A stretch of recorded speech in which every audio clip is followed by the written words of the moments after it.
కళ్ళ ఎదురుగా జరిగింది, వాళ్ళ ఎదురుగా జరిగింది. కంప్లైంట్ కూడా ఇచ్చాము, పంపిస్తాము. కళ్ళ ఎదురుగానే కదా, వాళ్ళు చూశారు కదా మీరు. పోలీసుల సమక్షంలో జరిగిన దాడి, పోలీసులు, తెలుగుదేశం పార్టీ నాయకులు అందరూ కూడా కలిసి చేసిన దాడి. కానీ మీరు చూశారు కదా, ఒక్క పోలీస్ చేతిలో లాఠీ ఉందా?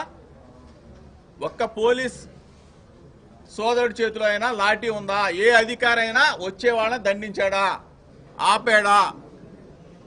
ఏది జరగల. ఇది దుర్మార్గపు చర్య. ప్రజాస్వామ్యం ఎక్కడా లేదు. ఇది కృష్ణా జిల్లాలో మొట్టమొదటిగా తీసుకొచ్చిన సాంప్రదాయం. పెట్రోల్ బాంబులతో దాడి చేయడం అనేది మొట్టమొదటి సాంప్రదాయం. అదే కానీ ఫైర్ అయ్యి మా ఇంట్లోకి వెళ్ళి ఉంటే, మా నాన్నగారు ఉన్నారు 80 సంవత్సరాలు, ఏమైపోయేవాడు? దుర్మార్గంగా చేయొద్దు.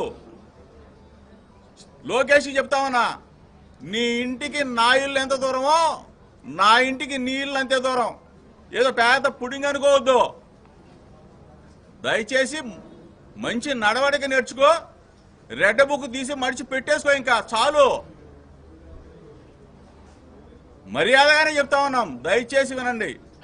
ఎవరో పేపర్ రోడ్ డ్రెస్ కొట్టాడు, ఒక వార్త రాశాడు, నువ్వు రెచ్చిపోతేటాయా? రాస్తారా పేపర్ వాళ్ళు? నువ్వు రెచ్చిపోతావా? ఇవాళ ఇంకో పేపర్ అని రాశాడు, జోగి తగ్గలేదని చెప్పి తిరుపతిలో ఏం మాట్లాడామయ్యా? ఏం మాట్లాడాం? ఏం రాయగొండ మాటలు, అనగొండ మాటలు మాట్లాడాము ఏమన్నా? పేపర్ మిత్రులు కూడా చెప్తా ఉన్నా, 1-2 పేపర్లు. ఎందుకు మీకు? ఎందుకు ఆనందం? దయచేసి రాక్షసానందం పొందబాకండి.